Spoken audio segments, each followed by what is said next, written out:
good. I remember going up in the elevator after publishing a report, the top 10 condominium report in New York, and I put Mr. Donald Trump, who was a powerhouse. I didn't know him. I was a young broker. I put him in 10th position as he was advertising that he had the most expensive address in the world, the new Trump Tower on Fifth Avenue. The most expensive address in the world. Every ad said that. I checked the numbers. It wasn't. There were 9 people more expensive than him. So I published a report, ranked it out. He was number 10, and I sent a copy over in my messenger. I wrote a little note, Mr. Trump, nice to meet you. I thought you might want to see this before I release it to the press. I don't even think, he must have like heard something was coming and ran to my door or something. I don't remember how quickly it happened. He was on the phone. My secretary, Mr. Trump's on the phone. Oh, really? Invited me over, right? I was up all night sweating, like, why did I do this? Wouldn't you have felt the same way? All right, I got in the door, but what am I going to do? I couldn't think of a thing.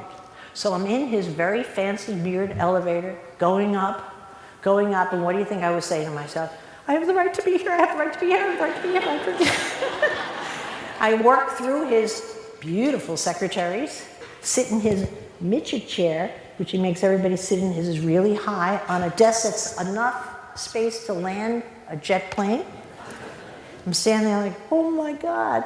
He was in a rage. How could my numbers be so boom, wrong? Like a gorilla. I'm like, I'm like, But I knew my numbers weren't wrong because I'd gone to the county courthouse and he had a trick that by accident, just by checking the numbers, I discovered, which is in New York City, if you sell a condominium, you have to do a condominium sales tax and pay the tax.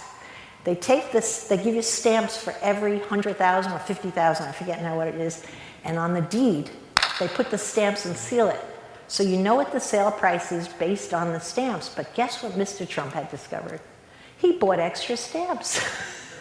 Think about how clever that is.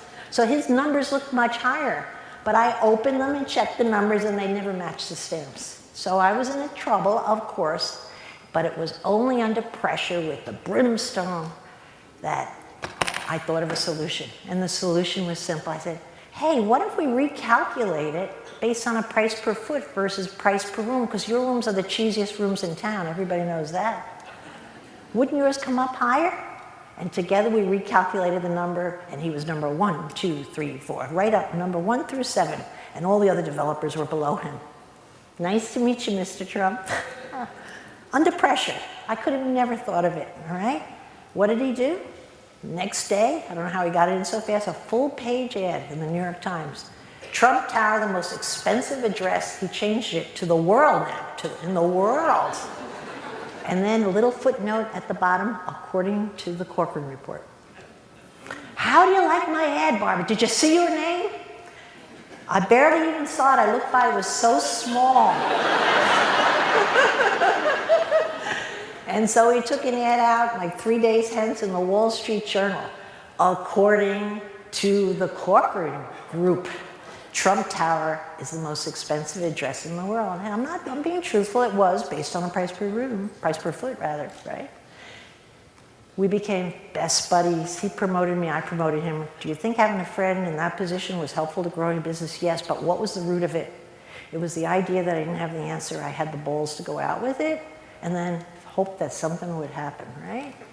All right, so, but of course, when he owed me a $7 million commission, 6 years later for selling the biggest land deal in New York's history, he wouldn't pay me. I had to sue him in federal state court. I won.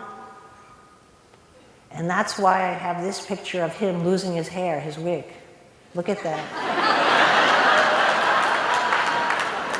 That hair represents almost $500,000 in legal costs. Thank you, Mr. Trump. We have all the time in the world. Look at that hair. That's my last point. Thank you for listening.